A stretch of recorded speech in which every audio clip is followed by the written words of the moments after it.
이제 좀 있다가 이제 예배 시작이 됩니다. 성전에 있는 분들과 함께 또 혹여나 가정에서 온라인으로 예배를 드리시는 분이 있다면 또 끝까지 순서마다 또 정성과 또 주님을 향하는 마음으로 예배에 임해 주시기를 부탁을 드립니다. 이 시간 우리 다 같이 일어나셔서 찬양함으로 주일 예배 시작하도록 하겠습니다.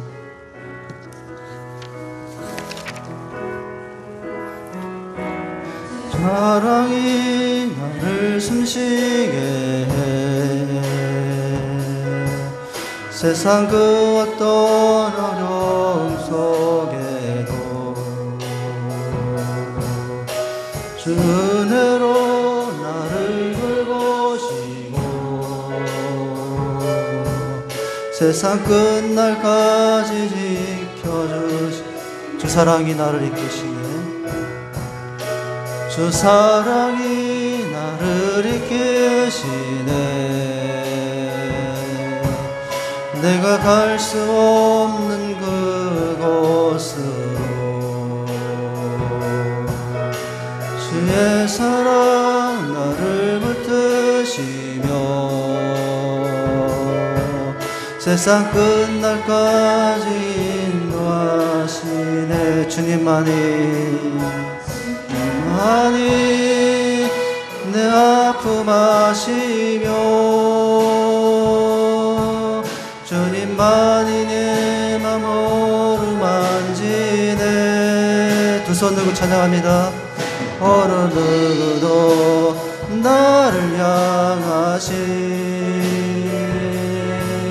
주님의 사랑을 끊을 수 없네 주님만이 날 구원이시며 주님만이 나의 구원이시네 어느 누구도 나를 향하신 하나님의 사랑을 주님만이 내 아픔 아시며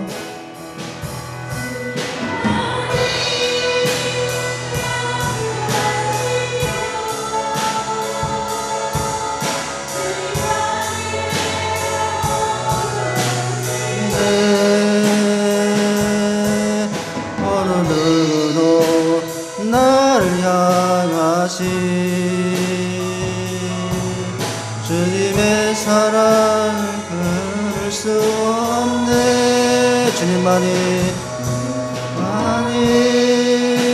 내 능력이시며 주님만이 나의 구원이시네 어느 누구도 나를 향하신 주님의 사랑을 끊을 수 없네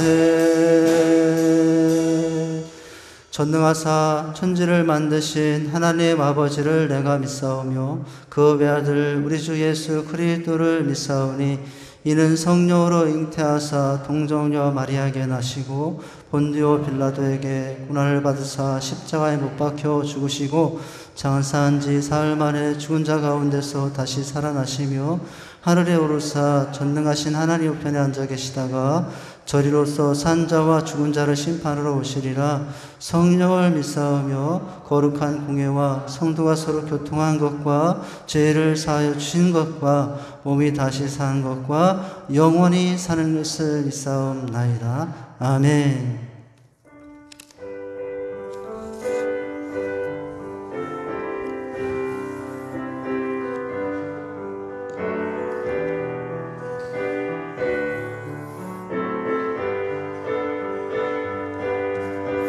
이 세상에 근심되는 일이 많고 참 평안을 몰랐구나 내 주 예수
참 기쁘고 즐겁구나.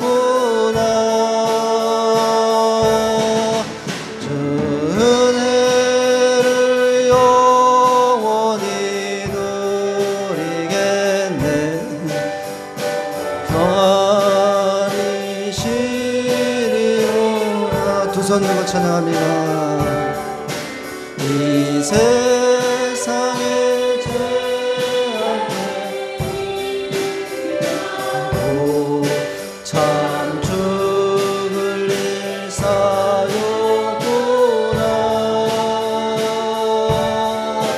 주 예수 날 건져주시오니 곧 평안히 쉬리로다. 예수의 구원의 은혜로다. 참 기쁘고 즐겁구나.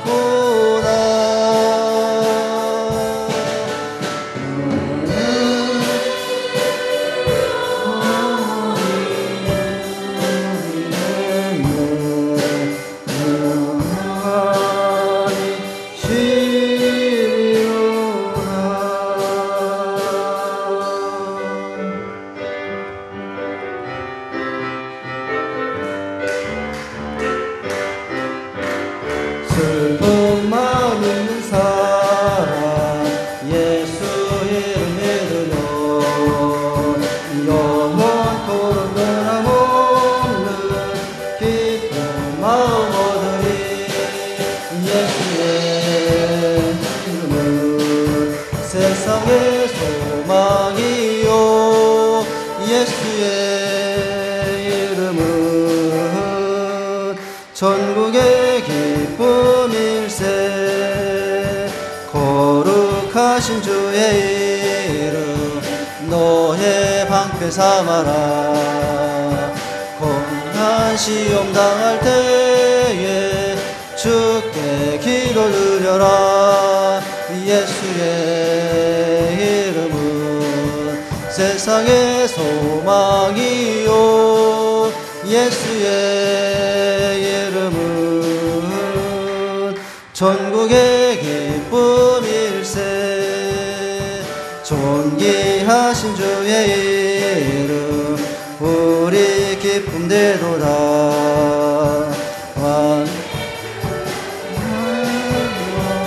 기뻐 찬송 부르리. 예수의 이름은 세상의 소망이요. 예수의 이름은 전국의 기쁨일세. 우리 갈 길 다 간 후에 보좌 앞에 나아가 왕의 왕께 경배하며 왕을 드리며 예수의 이름은 세상의 소망이요. 예수의 이름은 전국의 기쁨일세. 1절부터 순서대로 찬양합니다. 찬양하시기도 합니다. 내 마음에 근심이 있느냐. 마음에 근심이 있느냐. 너를 일로 행하느냐.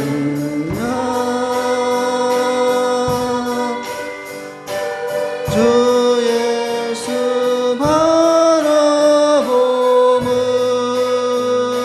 바라봄으로 달는 길 찾아오.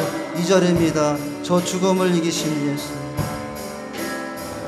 오 죽음을 이기신 예수. 우리들도 따릅니다.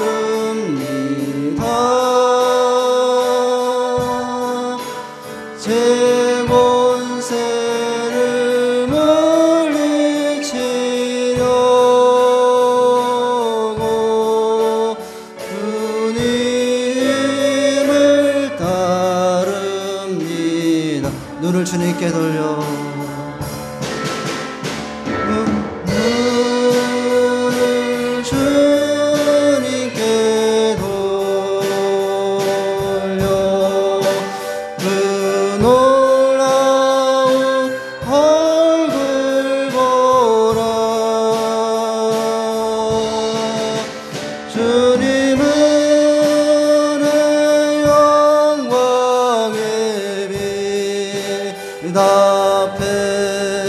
세상 근심은 사라지 주 말씀은 변치 않도다. 그 말씀은 변치 않도다. 그 언약을 의심하려 세상 끝날이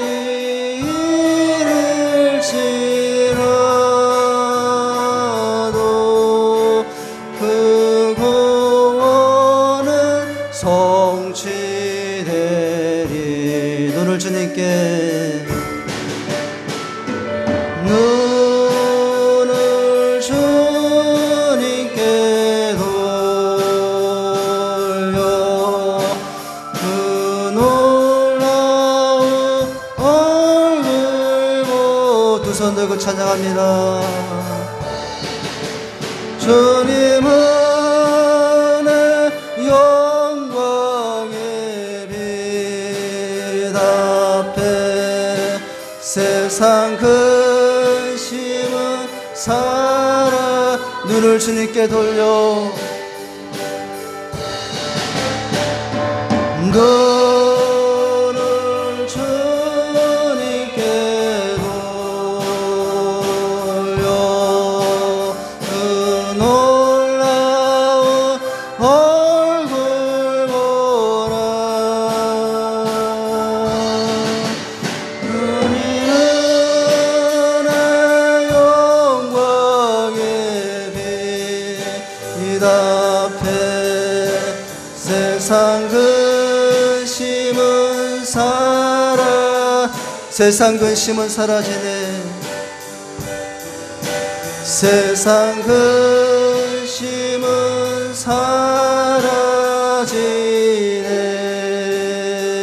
사라지네. 이 시간은 한 주간의 삶에 돌아보면서 참회와 회개하는 시간으로 다 같이 나가십니다. 하나님께서 구하시는 제사는 상하고 심령이라고 하셨습니다. 상하고 통회하는 마음을 주께서 멸시하지 아니하신다고 하십니다. 물은 나의 죄과를 아시오니 내 죄가 항상 내 앞에 있나이다. 하나님이여 주의 인자를 따라 내게 은혜를 베푸시며 주의 긍휼을 따라 내 죄악을 지워주소서. 오늘로 사랑으로 우리를 부르신 주님 앞에 우리의 죄를 고백하며 나아갑니다.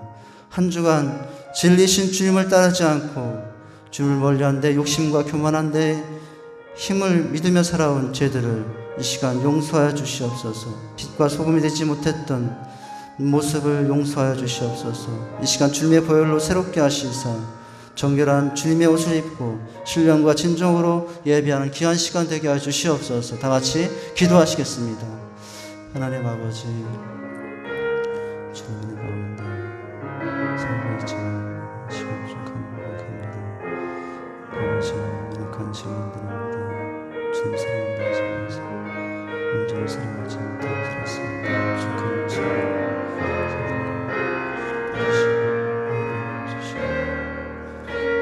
주시옵소서. 오직 주는 사유하신 하나님이시라. 은혜로우시며 긍휼히 여기시며 더디 노하시며 인자가 풍부하심으로 저희를 버리지 아니하셨나이다. 아멘. 하나님 아버지 감사합니다. 부족했던 저희들을 시간 부르사 주님 앞에 예배하게 하시며 주님의 은혜를 받고 소망 가운데 시간 서게 하심을 감사합니다.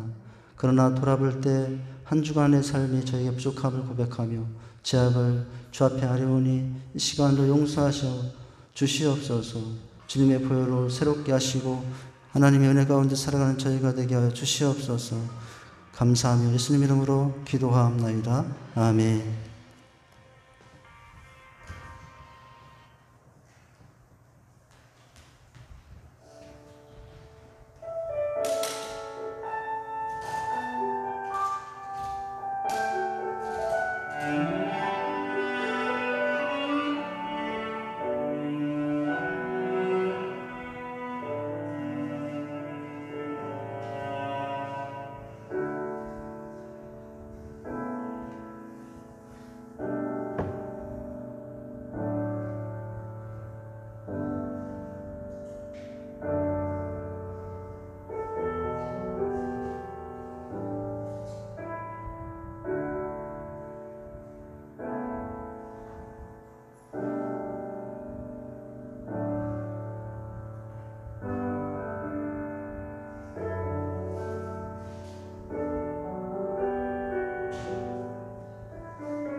예, 주보로 여러 가지 교회 소식 알려드립니다. 영상 말씀대로 여러 가지 힘들고 어려운 중에도 주님 주신 기쁨으로 또 이 시대를 이기고 살아가는 저와 여러분들 수 있기를 바랍니다. 주보의 순서에 따라서 보시면 3번입니다. 예배는 전심으로 하나님께 나아가는 시간입니다. 가장 영광스러운 일이죠. 금주는 실내 50 미만, 실외는 100명 미만이죠. 완화로 인원 분산을 위해 일부 오전 9시 예배와 2부 오전 10시 50분 예배로 분산하여 진행 중에 있습니다. 금주까지만 1, 2부로 분산하고 다음 주부터는 일부 9시 예배는 없고 다시 원래대로 10시 50분 예배로 또 우리가 조심하면서 예배를 드리게 됩니다. 6번인데요. 예배 중에도 마스크를 착용하여 주시고요. 좀 불편하시더라도 또 손세척을 자주 하여 주십니다. 인사는 악수 대신 목례로 대신해 주십니다. 7번인데요. 한 3주 정도 멈췄던 새벽 기도회가 또 다시 1일서부터 시작이 됩니다. 수요 예배도 금주부터는 또 진행이 됩니다. 주일 오후 예배도 다음 주, 오늘은 휴강인데 주일 오후 예배도 다음 주 오후부터 진행될 예정이고요. 이렇게 진행됩니다. 이제 금요 성령 집회나 월요 강대상 기도회는 개인 기도회로 대신해 주시고요. 여러 가지 상황 가운데서도 또 주간에 개인적인 말씀 읽기, 큐티, 수레바퀴 삶을 통해서 하나님과의 교제를 지속적으로 개인적으로 이루어 가주시길 바랍니다. 8번이죠. 1부 9시 예배와 2부 10시 50분 예배가 유튜브로 온라인 실시간 방송 중에 드려지고 있는 중입니다. 유튜브에 직산 장로교회를 검색하신 후에 이제 같이 예배를 드릴 수 있습니다. 컴퓨터, 스마트폰, 노트북으로도 가능합니다.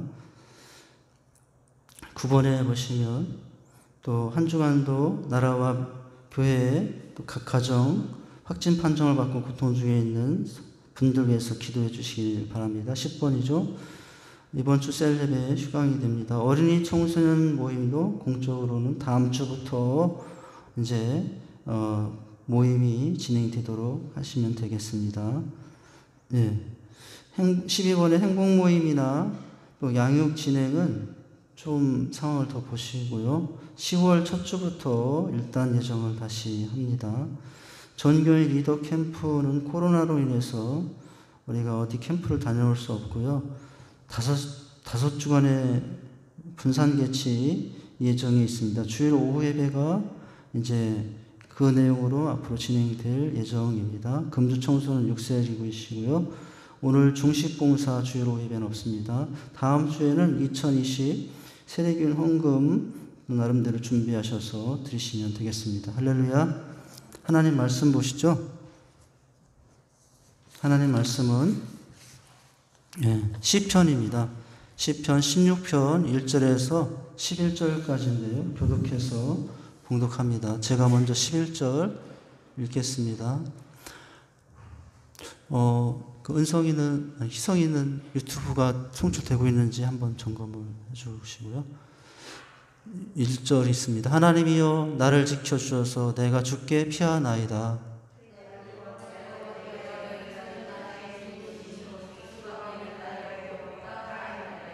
땅에 있는 성도들은 존귀한 자들이니 나의 모든 즐거움이 그들에게 있도다.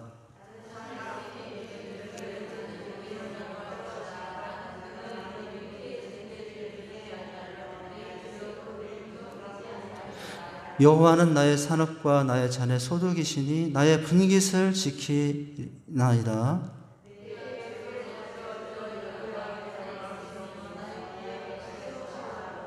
나를 훈계하신 여호와를 송축할지라 밤마다 내 양심이 나를 교훈하도다.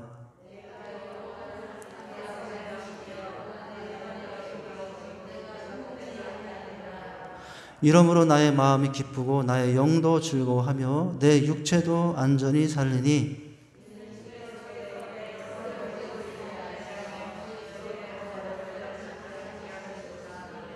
다 같이 읽습니다. 주께서 생명의 길을 내게 보이시니 주의 앞에는 충만한 기쁨이 있고 주의 오른쪽에는 영원한 즐거움이 있나이다. 아멘.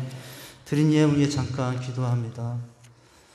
하나님, 오늘도 주님을 사랑하는 마음으로 주님을 간절히 바라며 드림으로 나아가는 성도들에게 은혜와 복을 허락하여 주옵소서.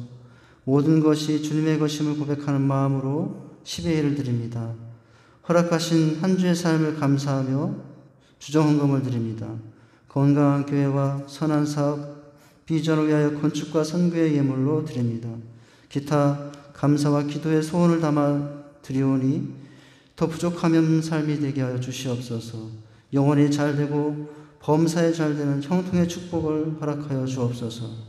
은혜를 더하사 수고하는 모든 삶이 헛되지 않게 하시며 약속하신 대로 30배, 60배, 100배의 열매들이 넘치게 하여 주시옵소서.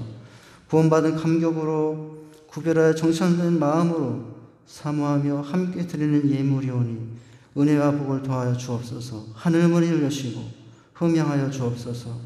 하늘의 신령한 복과 땅의 기름진 복을 더하사 삶의 지경이 넓혀지게 하시며 하나님의 나라가 더 확장되게 하여 주시옵소서. 때마다 일마다 함께 주니 감사합니다. 모든 것이 주님께로부터 왔고 모든 것을 주관하시는 분이시오니 언제나 청지기의 마음으로 살아가는 지혜를 더하여 주옵소서. 모든 삶의 터전에 한량없는 은혜와 평강과 복으로 더하여 주시옵소서. 예수님의 이름으로 봉헌 기도하옵나이다. 아멘. 시간은 영상을 잠깐 보시고 말씀을 보도록 하겠습니다. 두 가지 영상을 이어서 같이 보도록 하겠습니다.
호화로운 무덤을 만들어 내세를 준비하는 것이 그들의 신앙이었습니다. 그러나 죽음을 이기지 못했으니 참 허무한 종교 행위입니다. 기독교는 죽음으로 끝나는 종교가 아닙니다. 예수님은 십자가에서 죽으셨지만 죽음의 권세를 이기고 부활하셨습니다. 절대 절망에 갇혀있지 않으십니다. 예수님의 무덤 안은 텅 비어 있었습니다. 왕의 왕께서 부활하셔서 독수리가 천국을 향해 날아가듯 하나님의 세계로 올라가신 것입니다. 부활은 기쁨을 낳습니다. 그래서 믿는 자의 본질은 기뻐하는 것입니다. 기독교는 기쁨의 종교입니다. 죽어도 다시 살아나고 천국으로 향하니 슬퍼하고 싶어도 슬퍼할 일이 없습니다. 믿는 자는 어떤 험한 일을 당해도 그것을 기쁨으로 바꿀 수 있습니다. 이것이 기독교이고 예수님입니다.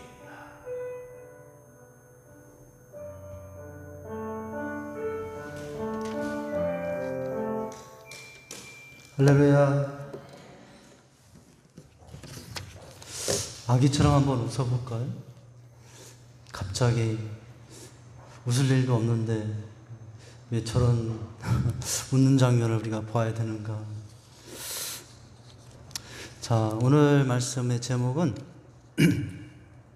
근심은 사라지네, 기쁨은 넘쳐나네 라는 제목입니다.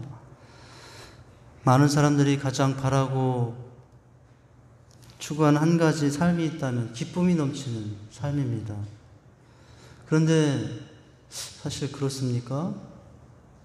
왜 그렇게 이 세상에 근심되는 일이 많습니까?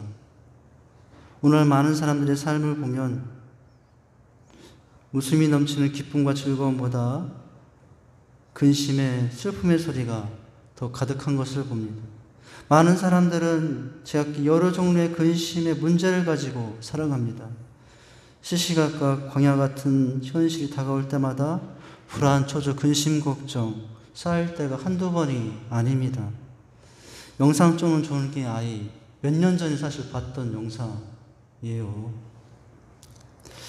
다른 영상도 오는 장면이 있더라고요. 이걸 봤는데 근데 여기서 우리가 주목할 것이 뭐죠? 아기만 보이지만 사실 주목할 한 사람이 있어요. 영상 속에 아빠죠. 박사학위를 받고 대학교 채용 응시를 했거든요. 교수 채용 임시. 근데 이제 불합격 통지서가 왔어요. 먹고 살아야 되고 아이를 키우는 이 상황에서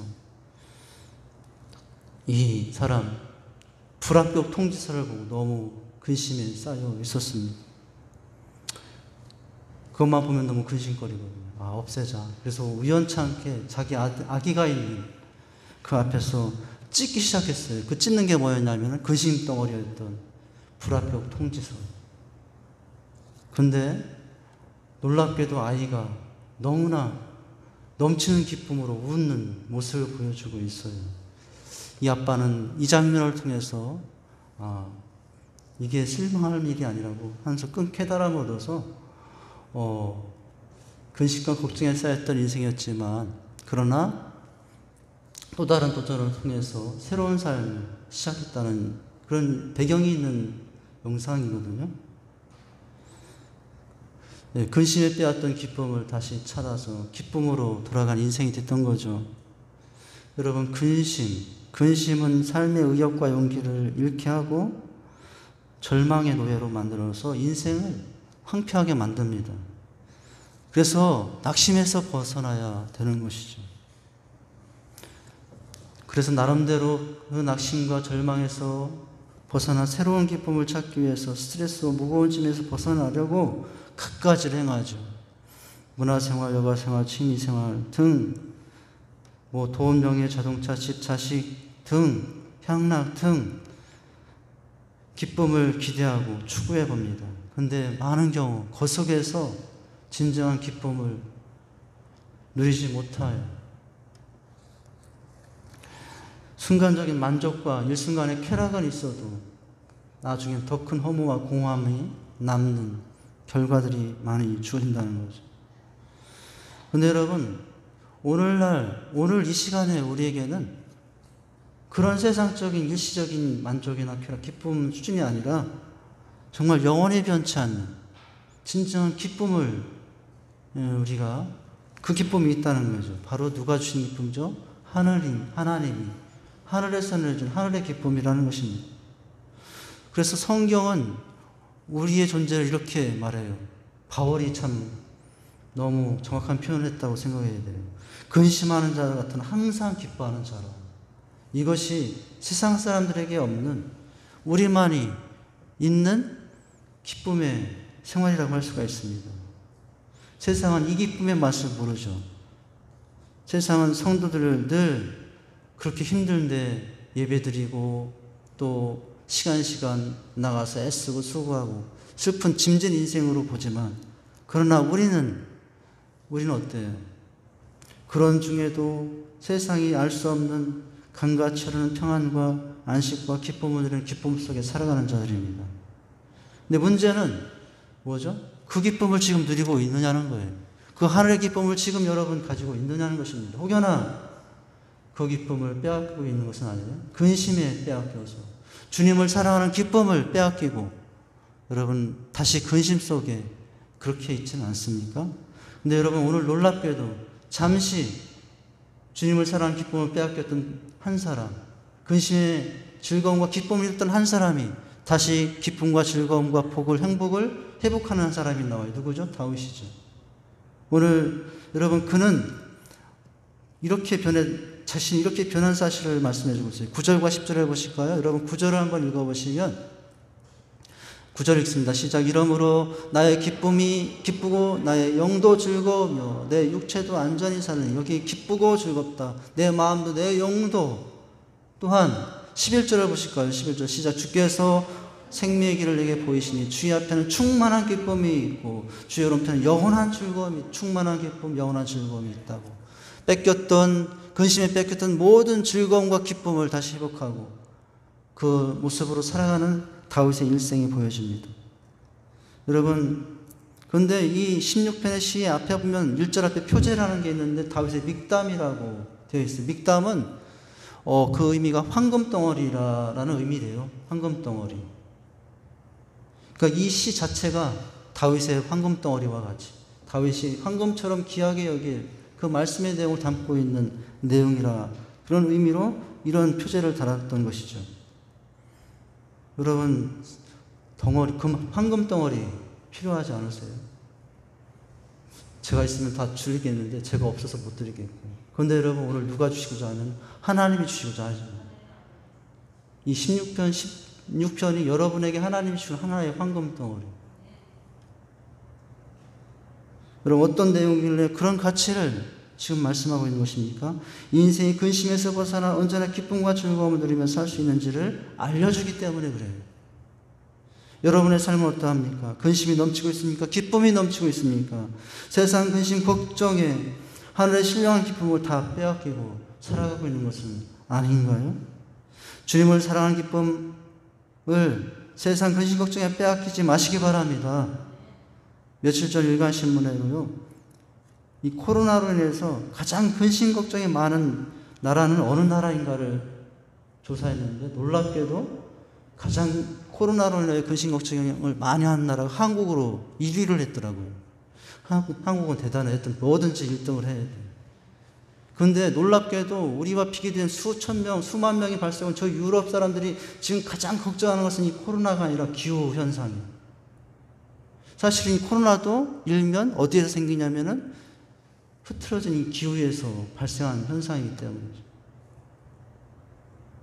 우리는 지금 어떤 일을 당하고 있냐면은, 이런 일들은 100년 후나 200년 후나 발생할 거야 라는 일들이 해마다 관측소가 생긴 일을 처음으로 이런 일을 하면서 그런 현실 속에 지금 맞닥뜨려 있어요. 내 자손 후대에 일어날 것이라고 생각했던 그러한 재앙들이 지금 일어나고 있는 중이거든요. 그래서 여러분, 이 코로나로 인하여 사람들이 어떤 현상이 있냐면 코로나 블루가 있대요. 코로나 블루. 블루는 파란색 우울을 뜻하는데 코로나로 인하여 사람들이 몸만 망가지는 게 아니라 우울의 현상이 있다. 또 코로나 레드가 있대요. 레드, 빨간색. 이건 분노를 의미하는 것인데 사람들이 코로나 블루, 코로나 레드에 더 치명적인 약점을 가진 시대는. 그래서 어떤 사람들은 지금 코로나 방역보다 더 어려워질 방역이 나중에 뭐가 될 거라고 말하고 있냐면 심리 방역이 될 거래요. 심리 방역. 이런 현상 때문에 사람들이 움츠러들고 근심 걱정에 쌓여서 옴짝달싹 못하는 이런 상태의 사람들이 움직이지 않는 상황이잖아요. 그래서 나중에 더 큰 문제가 될 것은 코로나 방역이 아니라 코로나 블루로 인한 우열과 코로나 레드로 인한 이 분노감에서 살고 있는 영혼들의 그런 심리 상태가, 근심 걱정에 사로잡힌 그 상태가 더 치료하기 힘든 상황이 될 거라고 이 얘기를 하더라고요. 그런데 여러분, 오늘 다윗이 보여주는 장면이 뭐예요? 최고의 심리 방역을 하고 있는 장면이에요. 근심에 빼앗겼던 기쁨과 즐거움을 회복하여 여러분 그 심령이 코로나 블루, 우울이나 코로나 레드, 분노감에서 해방되어 이제는 어떤 상황이 와도 어떤 형편에도 근심에서 벗어나 기쁨과 즐거움으로 행복하게, 여기 복이 있다고 했는데 복자 앞에 붙이면 행복이거든요. 행자 행복. 행복한 삶을 살아가는 다윗의 일생이 보여주고 있어요. 그렇다면 오늘 말씀을 통해서 도대체 다윗은 어떻게 했길래 근심에 빼앗긴 그 기쁨과 즐거움을 회복하고 복된 삶, 행복한 삶을 살아갈 수 있었을까요? 첫째는 뭐죠? 주님의 사랑을 알고 보니 라는 거예요. 하나님의 사랑을 깨닫고 나니 걱정할 일이 아니고 근심할 일이 아니라 그런 중에도 기뻐하고 즐거움이 있게 됐다는 것입니다. 참된 영혼의 기쁨과 즐거움은 바로 하나님과의 관계 안에서 주어진다는 사실을 기억할 수 있기를 바랍니다. 지금 우리 각자가 다양한 풍랑 앞에서 놀라며 두려워하며 근심하는 이유는 주님이 내가 어떤 분이며 어떤 일을 베풀 수 있는 분인지를 잊었기 때문에, 그래서 다윗 파란만장한 삶을 살아가며 근심 걱정 끊이지 않던 그가 거기서 벗어나기 위해서 힘쓰게 애썼던 것이 뭐였냐면 하나님을 기억해내는 일이에요. 하나님이 어떤 분인가를 생각하고 하나님 앞에 나가는 일이었어요. 근심에 쌓일수록 여러분 다윗은 하나님과의 관계를 잊지 않으려고 힘썼습니다. 오늘 말씀에서 얼마나 하나님과의 관계를 잊지 않으려고 끊어지지 않으려고 애썼는가를 가가 다양한 표현 속에 고백되어져 있어요. 여러분 2절을 보실까요? 2절을 보시면 어떻게 고백하고 있죠? 2절 시작. 내가 주밖에는 나의 복이 없나이다. 누구밖에는? 주밖에는. 이 주밖에가 띄어쓰기를 보면 띄어져 있어요. 조금 틀리다고 해요. 띄어서 주밖에는 오직 주님만이에요. 근데 띄어서 주밖에는, 주님 밖에는 아무 복이 없다. 물론 똑같은 의미라고 해석이 되는데 뭐죠? 주님, 오직 주님만, 주님 그 외 다른 어느 곳에는 행복이 없다는 사실을 깨닫고 하나님 앞에 나간 것입니다. 그뿐만 아니라 2절에 보면 어떻게 고백하고 있어요? 우편에 계심으로라고 했어요. 2절 한번 있습니다. 그 8절을 읽겠습니다. 8절 시작. 내가 여호와를 항상 내 앞에 모시며 그가 내 오른쪽에 계심으로 내가 흔들리지 아니하리로다. 그 하나님이 내 우편에 계시. 그뿐만 아니라 여러분 11절에 보시면 우편에 계셨던 하나님이 갑자기 주 앞에 계시다고 합니다. 9절을 보실까요? 9절 시작. 이러므로 나의 마음이 기쁘고 나의 영도 즐거워하며 내 육체도 안전히 살리니. 11절이네요. 11절 시작. 주께서 생명의 길을 내게 보이시니 주 앞에는 충만한 기쁨이고 주의 오른쪽에는 항상 즐거움이 있도다. 오늘 주 밖에는, 주의 우편에는, 주 앞에는, 이런 단어들이 바로 다윗이 지금 어디에 자신을 위치하게 하고 있는가를 보여주고 있습니다. 여러분, 그 위대한 다윗에게 하나님만이 복이 되고 즐거움이 기쁨이 된다는 사실이 놀랍지 않습니까? 왕이에요, 왕. 여러분, 오늘 다윗 외에도 혹여나 우리가 살아가는 이 삶의 형편과 여러 가지 어려운 상황에서도 이 고백을 할 수 있는 사람, 그리고 혹은 이 고백을 하고 사는 사람에게는 여러분 근심은 떠나고 하늘만이 주는 기쁨과 즐거움을 누리는 삶이 될 줄 믿습니다. 여러분 이런 하나님과의 관계를 5절에서는 어떻게 표현하고 있어요? 왕인데도 그 왕의 자리가 아니라 이렇게 표현하고 있죠. 5절을 어떻게 표현하고 있습니까? 5절을 보실까요? 시작. 여호와는 나의 산업과 나의 자네 소득이시오니 나의 분기시를 지키시리라 라고 하고 있어요. 여러분 지금 다윗은 왕이에요. 왕으로서 다른 것으로 인생의 복과 즐거움을 찾으려면 얼마든지 찾을 수 있는 사람이에요. 그러나 그렇지 않고 있어요. 5절을 보면 얼마든지 힘과 권력을 통해서 행복과 즐거움을 삼을 수 있었습니다. 얼마든지 다른 산업과 기업을 자신에게 기쁨과 즐거움을 줄 분깃과 잔으로 삼을 수 있었습니다. 그러나 여러분 그는 그러지 않았어요. 그 왕의 권력을 가지고 여러분 쾌락으로 얼마든지 기쁨을 찾을 수 있었어요. 그러나 그는 그렇게 하지 않습니다. 오직 누구밖에는 복이 없다고요. 하나님밖에는 복이, 기쁨이, 즐거움이 없다라고 고백한 것입니다. 여러분 이 세상 좋은 것을 다 합해도 하나님 한 분만 못 받아는 고백인 거죠. 하나님이 전부라는 고백인 것입니다. 여러분 이렇게 하나님을 고백하며 관계 맺으면서 할 때 근심은 왔다가 떠나는 것입니다. 그 자리에 기쁨과 즐거움이 넘치게 되는 줄 믿습니다. 다윗이 이런 고백을 하나님께 올려드릴 때 하나님은 너무 기뻐하셨죠. 여러분 다윗만 이런 고백을 했나요? 하박도 이런 고백을 했죠. 하박국 나는 여호와로 인하여 즐거워하며 나의 구원의 하나님의 이름으로 기뻐하리다. 뭐 때문에? 다 없는 게 너무 많아요. 그런데 오직 누가 있어서 하나님 한 분만으로 기뻐하고 즐거워한다는 거예요. 바울도 그랬어요. 모든 것을 해로 여김은 내 주 예수 그리스도를 아는 지 가장 고상함을 인함이라. 내가 그를 위하여 모든 것을 잃어버리고 배설물 여기면 그리스도를 얻고 그 안에서 발견되려 함이라 라고 했어요. 다윗이 이전에 누렸던 모든 것들을 다 잃었지만 그러나 그건 배설물일 뿐이고 오늘 주님 안에서 자신을 새로 발견했어요. 그래서 그 기쁨이, 그 즐거움이 다윗의 인생, 평생 인생을 주관하고 다윗을 이끌어간 줄 믿습니다.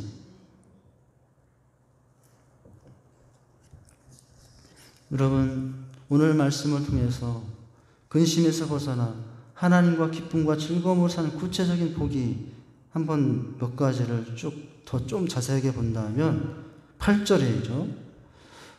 이게 기쁨에서 근심에서 벗어나 기쁨으로 살 수 있었던 원동력이었는데 무엇이에요? 8절을 다시 보시면 아까 읽었나요? 내가 여호와를 항상 내 앞에 모시며 그가 나의 오른쪽에 계심으로 내가 흔들리지 아니하노다. 여기 보면 하나님을 어떻게 했기 때문에 모셨다라고 해요. 여러분 부모님 모시고 살고 뭐 이렇게 여러 살 모신다는 표현 하잖아요. 모시면 어떻게 합니까? 잘해야 되잖아요. 네, 데리고 산다라고 하지 않고 모신다고 하잖아요. 여기 보니까 오늘 다윗은 모신다라는 표현을 했어요. 여러분 하나님을 잘 모시고 있습니까? 내가 필요할 때만 혹시 찾는 분은 아니에요? 언제나 모십니까? 여러분 다윗이 근심에서 벗어나 복되고 즐거움과 기쁨이 넘치는 삶을 살 수 있었던 것은 오늘 어떻게 했기 때문에요? 오늘 말씀 보니까 또 모신다는 단어와 함께 주목할 단어가 항상이라는 단어예요. 모셨는데 어떻게 모셨다고요? 항상 모셨다는 것입니다. 여러분 하나님을 모시고 산을 바라보니 그 속에 있는 들의 숲의 나무들과 꽃이 만 보이는 것이 아니라 그래서 하나님이 보여요. 밭에서 곡식을 거두면서 또 하나님을 모시고 있으니 그 밭의 곡식 속에서 피어난 하나님의 은혜가 주어진 은혜들이 보이죠. 기쁨과 즐거움이 생기죠. 우울과 분노는 사라지고 항상 하나님을 모시고 모든 세상을 바라보기 시작하니 세상 근심 사라지고 기쁨이 넘쳐나는 은혜가 있게 될 줄 믿습니다. 항상 하나님을 모시기 바랍니다. 또 주목할 단어가 여기서 내 앞에라는 단어예요. 하나님을 항상 모시되 어떻게 모셨다고? 내 뒤에? 아니고 내 앞에. 내 앞에 모셨다는 것은 어떤 의미가 있는 거죠? 주님보다 앞서지 않는 삶을 산다는 거예요. 왕이에요. 누구보다도 어떤 사람보다 앞설 수 있는 사람이었지만 오늘 다윗은 내 앞에 하나님이 있다. 그래서 어떻게 하는 삶을 사는 거예요? 모든 것을 앞서가시는 주님께 맡기고 주님만을 따르며 살겠다는 것이죠. 거기에 여러분 기쁨이 있는 줄 믿으시기 바랍니다. 하나님을 앞세우며 살면 내 마음대로 못하고 조금 느린 것을 있어요.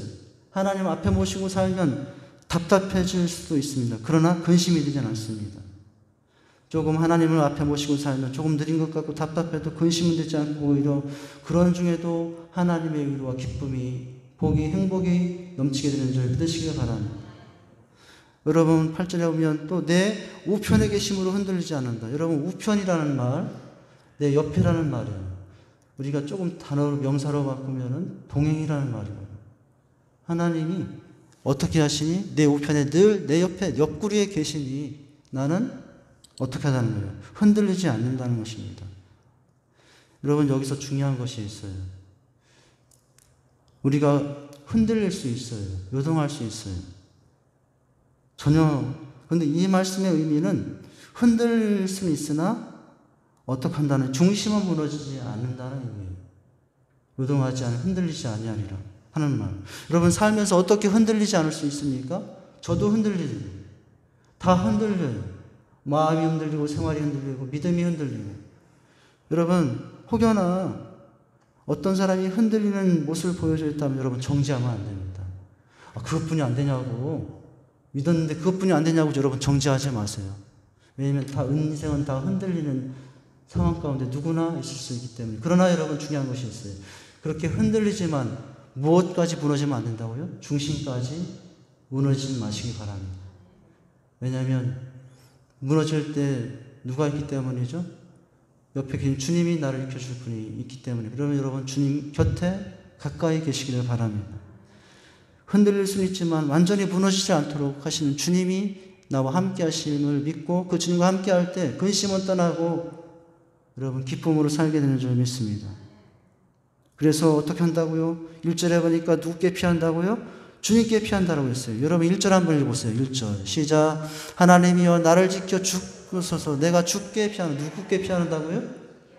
여러분 왕은 나라 전체가 피할 곳이에요. 깊은 곳, 동굴, 숲 어디든지 피할 수 있는 곳이 다윗의 지금 상황이었어요. 그런데 다윗은 그 나라 전체 어디든지 가서 숨을 수 있지만 거기로 피하지 않겠다고요. 누구께 피하겠다고요? 주님께 피하겠다라고 했어요. 여러분 결국 그 삶이 그에게 있던 모든 근심을 없애고 주님께 피하는 그 삶을 통해서 주시는 하나님의 진정한 참된 위로와 기쁨을 맞이하며 여러분 승리하는 인생이 되는 줄 믿습니다. 다른 게 피하고 싶잖아요? 여러분 다른 게 피하고 싶어서 피해보면 정말 그것이 안전하던가요? 그렇지 않은 것이 우리의 인생이에요. 우리 오직 내가 근심 걱정 모든 것을 내려놓고 유일하게 쉴 수 있는 것은 주님밖에 없어요. 그래서 여러분 그 주님을 끝까지 따라가야 됩니다. 할렐루야. 오늘 여러분 주께 피하며 그리고 그것과 관련해서 다른 신에게는 어떻게 하겠다고요? 4절에 보니까 예물을 드리는 자는 괴로움을 더할 것이라 하면서 오늘 다른 신을 섬기지 않고 자신은 누구만 섬기겠다는 지금 표현이에요? 주님만 사랑하겠다는 표현인 것입니다. 당시 다른 신들, 우상들, 바알신과 아세라 신들이 많았어요. 그런데 이 바알신과 아세라 신들은 하나님과 달리 너무 좋은 말만 해주는 신들이었어요. 하나님을 믿지 않은 십계명을 지키라 하지 말라는 게 너무 많아요. 하나님을 믿고 이런 말도 하나님께서 이제 여러분 지키지 않으면 뭐 징계도 하시겠다 이런 말도 많아요. 그런데 그 당시 옆에 하나님 대신에 바알신 아세라 신들은 어떤 신들이었냐면 막 살아도 된다. 그래도 내가 너를 축복할게. 그게 다른 신들의 약속이에요. 살인, 간음, 도둑질 꾸중하지 않아요. 위롭게 살라고 강요하지도 않아요. 그런데 너무 쉽게 섬길 수 있는 그런 우상 신들을 다윗은 어떻게 하겠다고요? 신 따르지 않겠다는 거예요.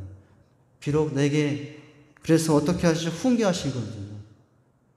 그 7절에 보시면 하나님을 훈계하시는 하나님. 우리가 조금 뭐 이렇게까지 표현하면 너무 나간 것일 수 있는 잔소리 하시는 하나님. 예. 사람들은 잘했어요, 칭찬했어요, 목사님 너무 잘했어요 이렇게 하면 좋아하지만은 목사님 할 말 있어요. 그렇게 하면 안 됩니다. 막 하면서 이제 말하기 시작하면 저는 어찌할 줄을 모르죠. 막 너무 근심 걱정이 있어요. 아, 큰일 났다. 내가 이렇게. 근데 여러분, 누가 지금 그렇게 하시죠? 하나님이 그런 훈계를 하시고 계시지만 오늘 다윗은 어떻게 하겠다는 거예요? 훈계하신 그 하나님 앞에서 훈계를 거울 삼아 자신을 돌이키며 살겠다는 거예요. 그러니 여러분, 그 삶이 근심이 떠나고 그 훈계 앞에 자신을 돌이키면서 바로잡으니 행복한 삶이 된 줄 믿습니다. 여러분, 사람이 어떨 때 행복하냐면 힘들고 어려도 바른 길을 갈 때 행복해요. 조금 주변에서 여러 가지 한다고 다른 길, 여러분 좀 삐딱한 길 가면 쉬워지는 것 같고 편해지는 것 같은데요, 기쁨이 사라져요. 조금 힘들고 어려워도 어떻게 살면 하나님이 교훈하신 대로 조금 늦게 가더라도 답답하게 가더라도 그 길 가면 근심을 떠나고 기쁨이 넘치는 줄 믿습니다. 여러분 8절을 보세요. 7절 시작. 나를 훈계하신 여호와를 송축할지라 밤마다 내 양심이 나를 교훈하도다 라고 했어요. 여러분, 훈계대로 살고 훈계를 따라 살면 몸은 피곤해질 수 있어요. 근데요, 이상한 게 있어요. 하나님의 교훈을 받고 살면 몸은 피곤해질 수 있지만 영혼은 기쁨이 있고 즐거움이 있게 됩니다. 할렐루야. 여러분, 내 마음대로 세상 주제대로 살면 편해질지는 몰라요. 그러나 평안해지진 않습니다. 여러분, 편해지시기를 원하십니까? 평안해지시기를 원하십니까? 조금 불편해도 평안한 삶이 우리에게는 가장 소중한 삶이에요. 하나님의 훈계를 따라 조금 답답하고 어려워도 그렇게 살면 불편해질 수는 있어도 여러분, 불편해질 수도 평안해지는 기쁨과 감사가 넘치는 삶이 될 줄 믿으시길 바랍니다. 이렇게 하나님의 사랑을 알고 사니 근심 걱정에서 벗어나 기쁨과 즐거움이 넘치는 삶이 됐던 것. 두 번째는 여러분, 인생의 가치, 사람의 가치를 알고 나니 근심 걱정에 벗어나서 기쁨과 즐거움의 삶이 되었다는 거예요. 인생이 사람이 옆에 있는 사람들이 얼마나 귀한 존재인가를 알 때 그 사람들로 인해 생겼던 근심은 사라지고 오히려 그 사람들이 근심거리라고 했던 그 모든 것까지도 감사가 되며 기쁨이 되는 삶이 되는 줄 믿으시길 바랍니다. 여러분, 3절의 내용에서 그것을 볼 수 있어요. 3절. 여러분, 하나님을 새롭게 볼 뿐만 아니라 다윗은 살아오면서 근심 걱정 가운데 사람들을 다시 보기 시작했어요. 어떻게 해요? 하나님의 존귀한 자들이라고. 여러분, 3절을 같이 읽겠습니다. 시작. 땅에 있는 성도들은 존귀한 자들이니 나의 모든 즐거움이 그들에게 있도다. 나의 모든 즐거움이 이게 아니라 원래는 나의 모든 괴로움이 그 사람들 때문에 있도다. 나의 모든 괴로움이 남편 때문이고 아내 때문이고 자식 때문이고 그 사람 때문이고 직장 때문이고 그 사람 때문이었었죠. 그런데 바뀌었어요. 이제는.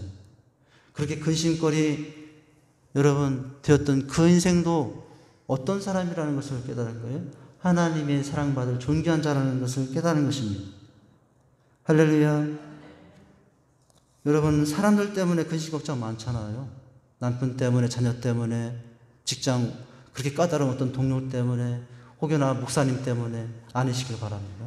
어떤 누구 때문에 근심 걱정 많은데 여러분, 누구 때문에 근심 걱정이 아니라 이제는 누구 때문에 기뻐하고 즐거워하는 사람. 그것은 어떨 때 그 사람의 인생의 가치를 하나님의 존귀한 사랑받을 자로 바라보고 품는 사람이 되는 거예요. 할렐루야. 그러면 근심 걱정 사라지고 그 사람 때문에 생겼던 모든 근심 걱정 사라지고 그 사람이 있다는 것만으로도 감사하게 되고 여러분, 그런 은혜가 이 다윗의 삶 속에서 보여지고 있었던 것이죠.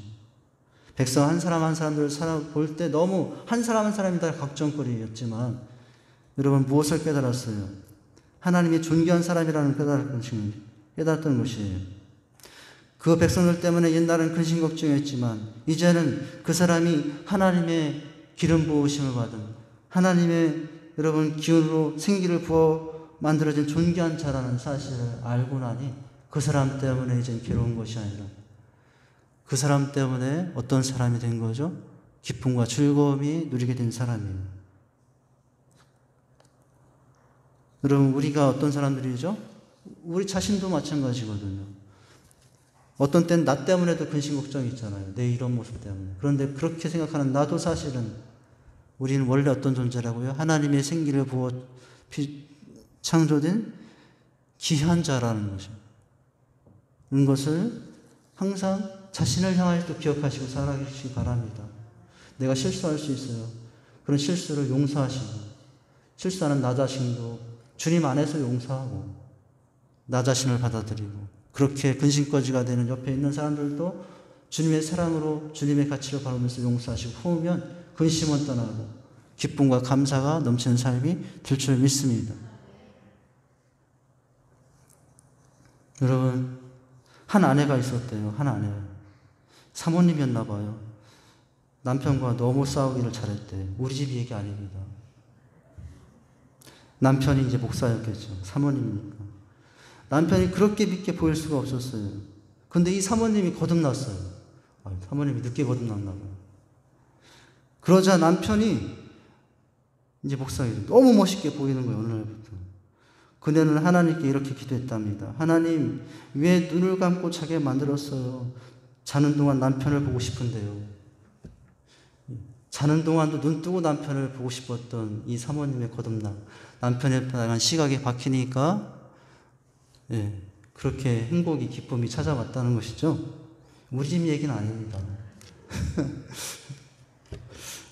여러분, 그 안에는 인생의 사람의 가치를 알고 나니 전에는 그 사람 부족 때문에 원망이 많았는데 이제는 존귀한 자인 줄 까다니 그냥 있는 모습 그대로 감사해요. 여러분, 그렇게 살아갈 수 있기를 바랍니다. 남편 때문에 근심하는 이제는 남편 때문에 감사와 기쁨으로 살게 됐다는 것이거든요. 여러분, 사도 바울도 마찬가지예요.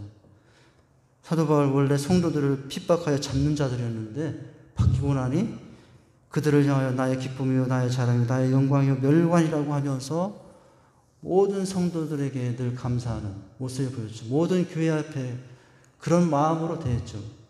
이전 같았으면 이전에 거듭나기 전에 이제 바울이기 전에 사울이었다면은 그것뿐이 못 사냐고 원망하고 불평했을 텐데 거듭나 얼마나 귀한 자들인 걸 아니 교회들을 편지할 때마다 나의 사랑하는 기쁨 멸류관이 하면서 그렇게 그 기쁨을 가지고 성도를 생각할 때마다 오는 그 기쁨을 가지고 승리한 줄 믿으시길 바랍니다.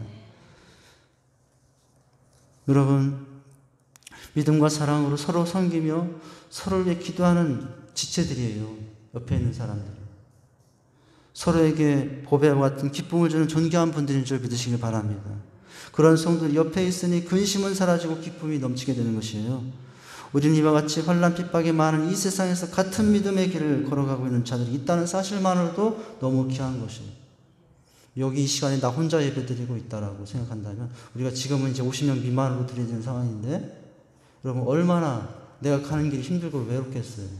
그런데 여러분 이렇게 모여서 우리는 뭘 보고 은혜를 받습니까? 이렇게 힘들 중에도 세상 힘들게 살다가 믿음으로 살려고 나오는 저 지체들이 있구나 라고 생각하면서 그걸 보면서 기뻐할 수 있고 여러분 그 위로로 살아가게 되는 은혜가 있을 때 여러분 우리 삶은 기쁨이 넘치는 줄 믿습니다. 환난 많고 핍박 많은 이 세상에 주님을 향하여 나만 흘러가고 있지 않고 옆에 있는 지체들이 있으니 얼마나 여러분 감사한 일입니까? 그런 기쁨으로 살아갈 수 있기를 바랍니다. 우리가 서로에게 이 세상적 인간적인 큰 도움을 비록 서로 주고받고 살고 있지는 못할지라도 같은 믿음의 길을 향하여 여러분 굳건히 흔들림 없이 이렇게 가는 그 자체만으로도 여러분 귀하다는 사실을 가지고 근심 걱정 오면 옆에 있는 성도를 보세요.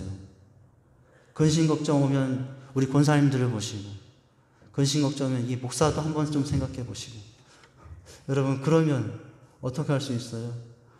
그렇게 힘들대도 그런 장로님 우리 권사님 집사님들 이렇게 사는데 하면서 다시 기쁨으로 근심 걱정에서 벗어나 살아가게 되는 일이 있게 될 줄 믿습니다.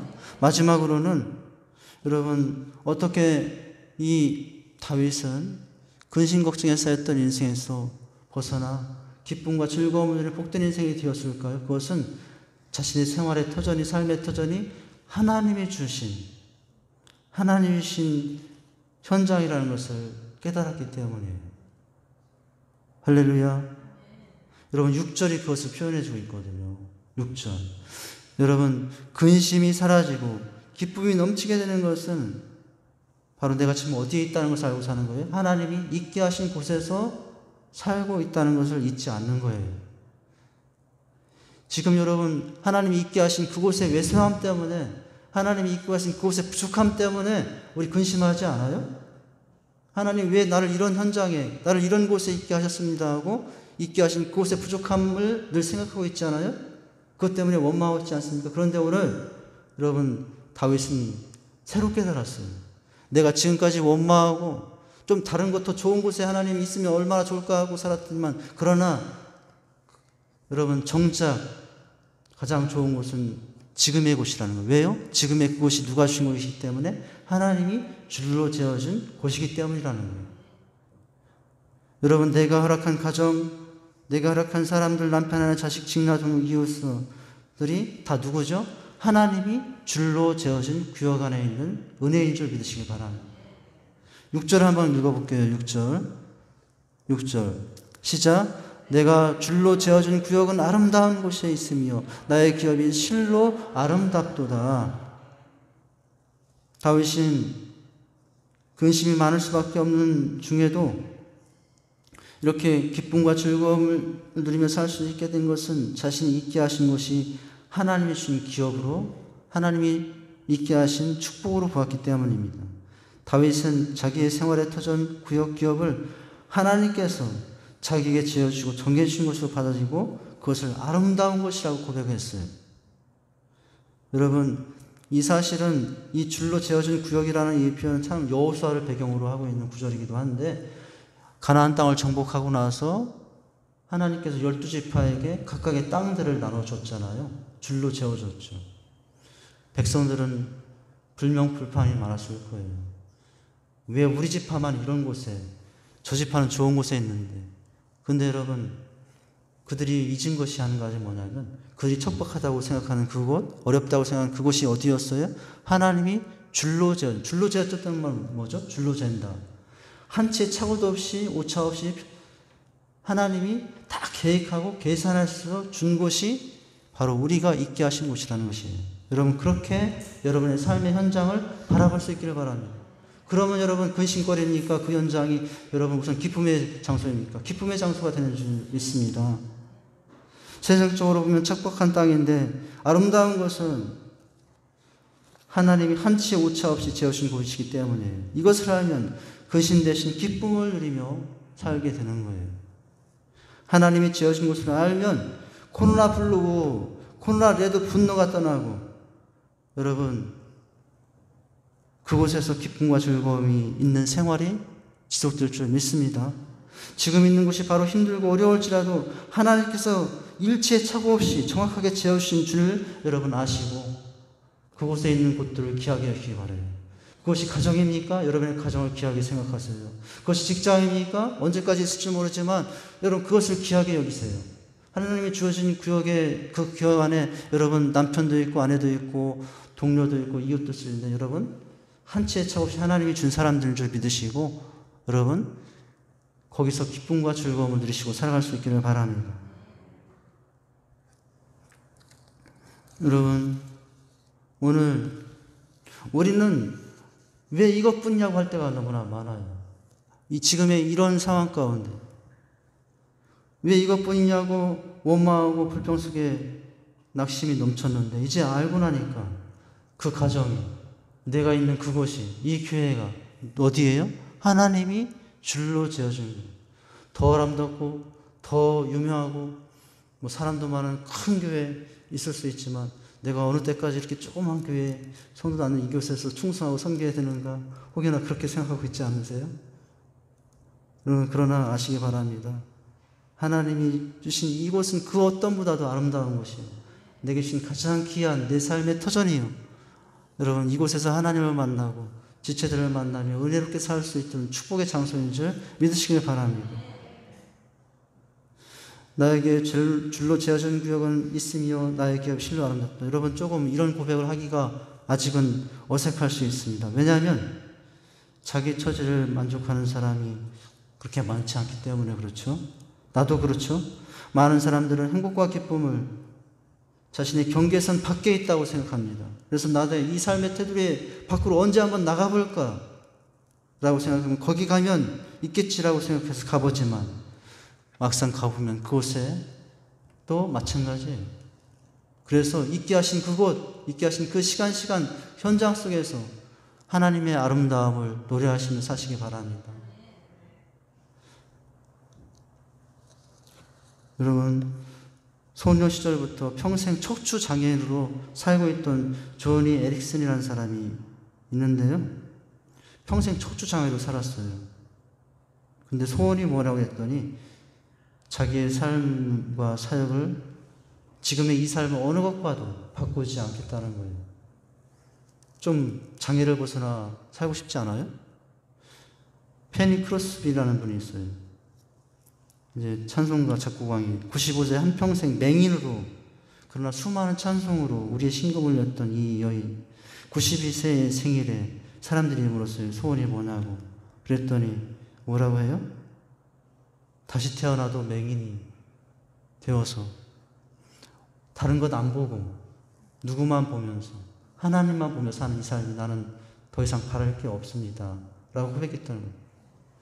조니 에릭슨, 척추장애인, 페니크로스 맹인, 여러분 지금 주어진 이 척박한 삶의 상황을 무엇으로 보고 생각했어요? 하나님이 은혜와 섭리 가운데 계획하신 가운데 주신 현장으로 바라보니 근심 걱정이 있는 삶이 아니라 오히려 그 속에서 그것을 누리면서 하나님의 영광을 나타내는 기쁨과 즐거움의 삶이 되는 줄 믿으시길 바랍니다.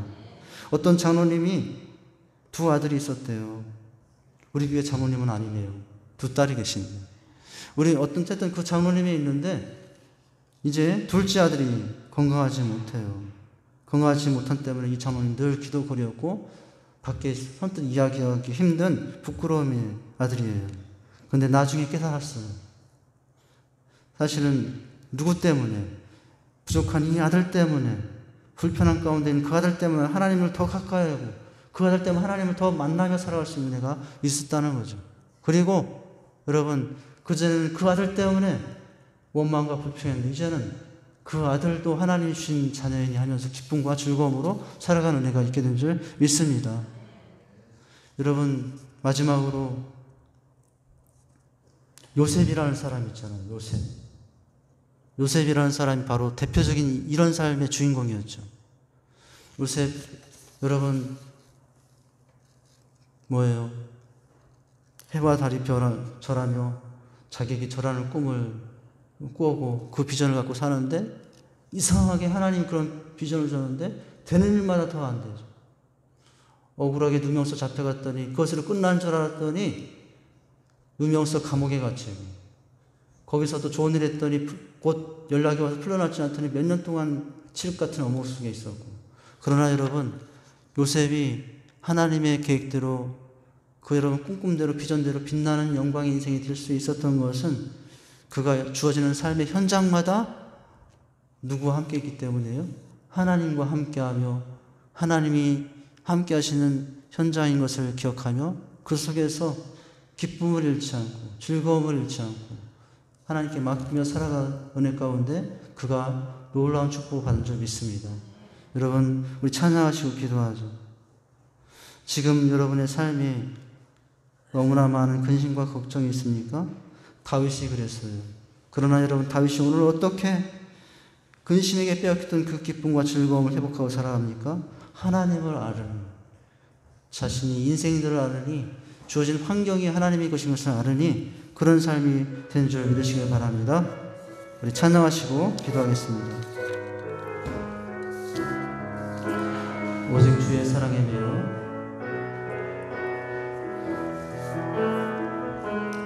오직 주의 사랑에 매여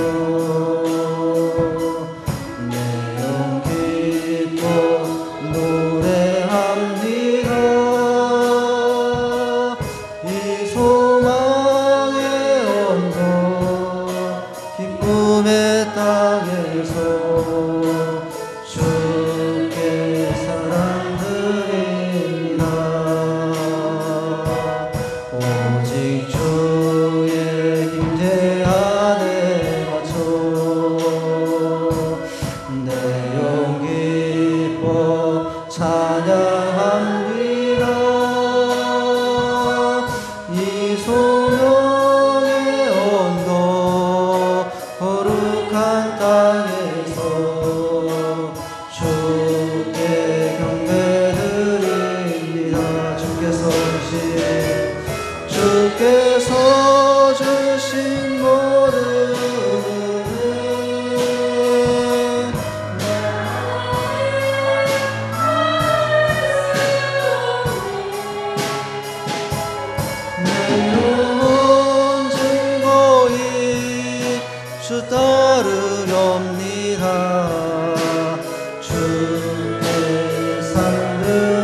다시 한번 찬양합니다. 오직 주의 사랑에 매여 내 영 기뻐 노래합니다. 이 소망의 언덕 기쁨의 땅에서 주께 사랑 드립니다. 오직 주의 임재 안에 오직 주의 임재 안에 다 같이 일어나셔서 찬양합니다. 내 영 기뻐 찬양합니다. 이 소명의 언덕 이 소명의 언덕 거룩한 땅에서 주께 경배드립니다. 주께서 주신 모든 은혜 나는 말할 수 없네. 내 영혼 즐거이 주 따르렵니다. 주께 내 삶 주께서 주신 모든 은혜 주께서 주신 모든 은혜 나는 말할 수 없네. 내 영혼 즐거이 주 따르렵니다. 주께 내 삶 드립니다. 제가 기도합니다. 하나님, 수많은 여건과 상황 속에 우리는 근심, 걱정, 염려에 휩쓸려 살 때가 너무나 많습니다. 파도같이 밀려오는 이 근심과 걱정 속에 헤어나지 못하여 주님을 사랑하는 기쁨을 빼앗기고 사는 여러 가지 약한 모습이 우리에게 너무나 많습니다. 그러나 오늘 우리가 말씀했습니다. 찬양했습니다. 주께 주신 모든 은혜 말할 수 없다는 사실을 기억하고 아버지 하나님, 주님을 알고 우리의 가치를 알고 현장의 축복을 알면 모든 근심에서 벗어나 기쁨과 즐거움으로 살아가는 삶이 될 줄 믿습니다. 하나님 아버지, 이제는 주님께서 주신 그 모든 은혜를 기억하면서 즐거이 기쁨으로 감사함으로 행복해하면서 주님을 따르는 자들이 되게 하여 주시옵소서. 우리의 생명을 드립니다. 우리의 삶을 드려오니 받아 주시옵소서. 기쁨과 즐거움으로 주 앞에 나아가는 삶이 되기를 소망하오니 우리의 길을 열으시고 인도하여 주시옵소서. 예수님의 이름으로 기도하옵나이다. 아멘. 이제는 우리 주 예수 그리스도의 은혜와 하나님의 그 크신 사랑과 성령을 통 충만하심의 은혜가 근심은 사라지고 기쁨이 넘치는 삶을 소망하고 돌아가는 우리 사랑하는 모든 성도님들 그 가정 위에 자녀들 위해 이 나라 민족 위에 이제로부터 영원까지 함께 있을지어다. 아멘.